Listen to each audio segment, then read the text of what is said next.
particulièrement ému de retrouver quelques vieilles connaissances, parce que nous avions l'habitude d'organiser dans le temps les jeudis de la gouvernance quand j'avais la responsabilité de Casablanca. Aujourd'hui, au niveau de l'Union constitutionnelle, c'est la deuxième édition que nous organisons pour débattre de problématiques qui concernent nos citoyens. La première édition a concerné les problématiques des libertés individuelles, avec un panel d'intervenants de très grande qualité. Et nous avons osé aborder quelques sujets qui pouvaient être considérés comme tabous, mais nous pensons que dans notre société, il existe un certain nombre de problématiques qu'il faut avoir le courage d'affronter.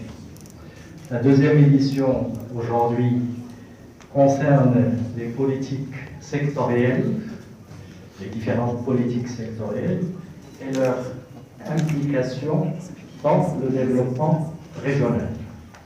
Aujourd'hui, au Maroc, nous avons toujours eu, à travers la vision de Sa Majesté, un certain nombre de grandes stratégies de développement qui touchent d'énormes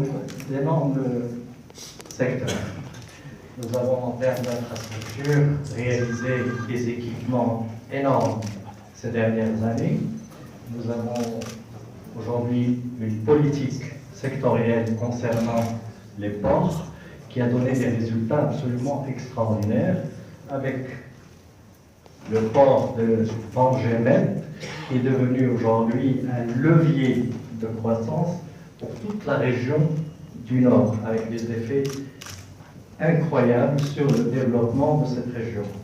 Nous avons, en termes d'infrastructures aussi, mené un certain nombre de programmes, comme le programme autoroutier, qui nous a permis aujourd'hui d'arriver à un réseau que nous envient beaucoup de pays. Nous avons, en termes aussi d'infrastructures, réalisé un grand programme qu'on n'a pas suffisamment médiatisé, qui est le programme d'électrification rurale, qui a été réalisé grâce à cette politique sectorielle et qui nous a permis de passer en un laps d'une dizaine d'années d'un taux d'électrification de 5% à un taux d'électrification de 99%. Au-delà de ces infrastructures, nous avons révolutionné un certain nombre de secteurs, comme le secteur des télécommunications, qui nous a permis d'accompagner ce développement, qui nous a permis d'avoir aujourd'hui des opérateurs qui travaillent aussi bien chez nous qu'à l'extérieur de nos frontières.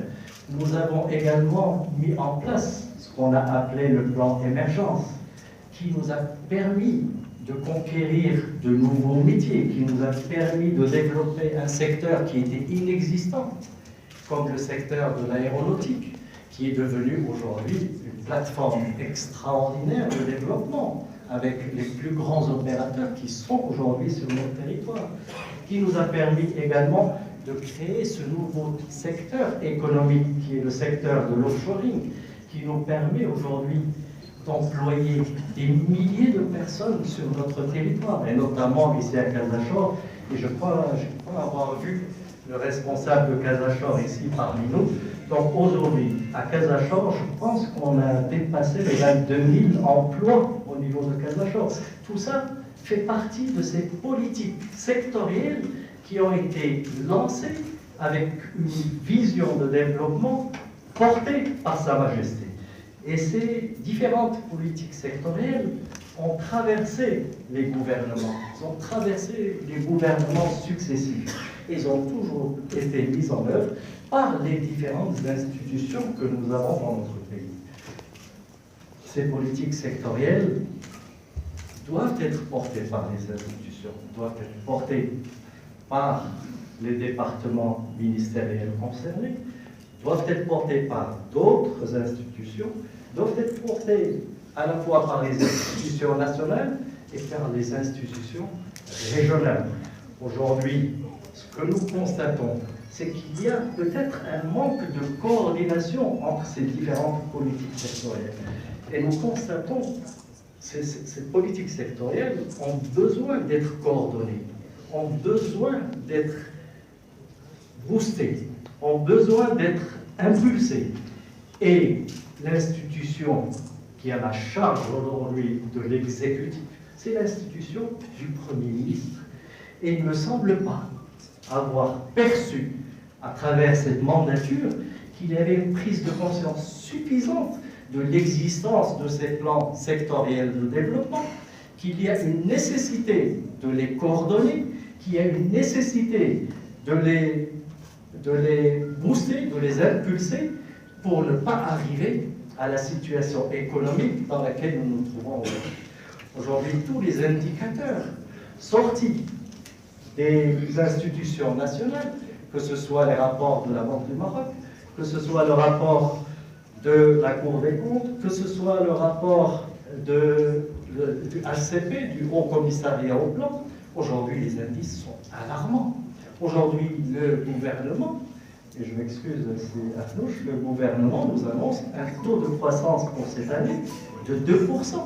Jamais dans la vie de notre pays, nous n'avons atteint des taux de croissance aussi bas. Et quand on parle de taux de croissance aussi bas, ça veut dire qu'il y a des incidences économiques graves, qu'il y a des incidences sociales graves, qu'il y a aujourd'hui un nombre de faillites que nous n'avons jamais connu auparavant.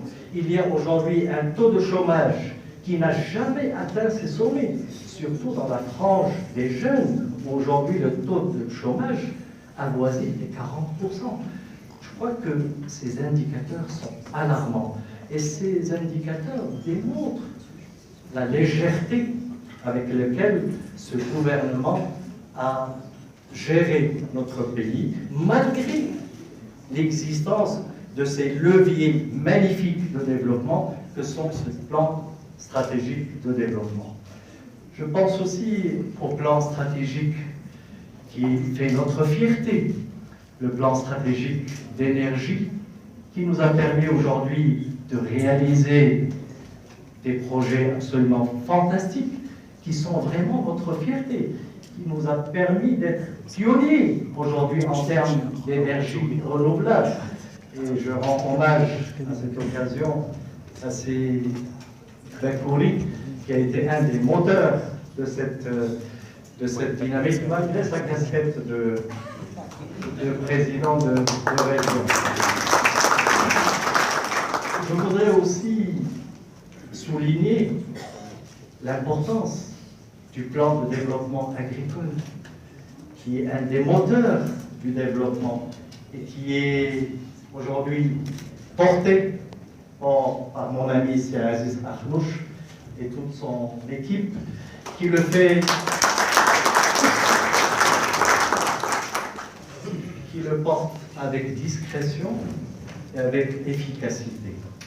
Vraiment, nous sommes fiers de ces programmes, nous sommes fiers de ces projets, mais nous sommes malheureusement déçus par les résultats de ce gouvernement, par ces indicateurs alarmants que nous vivons aujourd'hui, par cette pression sociale qui vient de ce marasme, si je ne veux pas parler de récession que connaît malheureusement notre pays et notre économie. Alors, la thématique de cette réunion aujourd'hui, c'est justement l'implication des régions aujourd'hui dans le portage de ces programmes sectoriels. Il faut que ces programmes sectoriels soient déclinés localement. Il faut qu'ils soient portés à la fois par le haut, mais qu'ils soient portés également par le bas. Et il faut accélérer le rythme de réalisation de ces programmes. Et je pense que les régions ont les capacités aujourd'hui, ont les compétences, ont des moyens qu'ils n'avaient pas auparavant pour mieux porter ces projets de développement et pour réussir ce développement qui est notre ambition à tous et qui est l'ambition de Sa Majesté, que Dieu l'assiste. Merci beaucoup.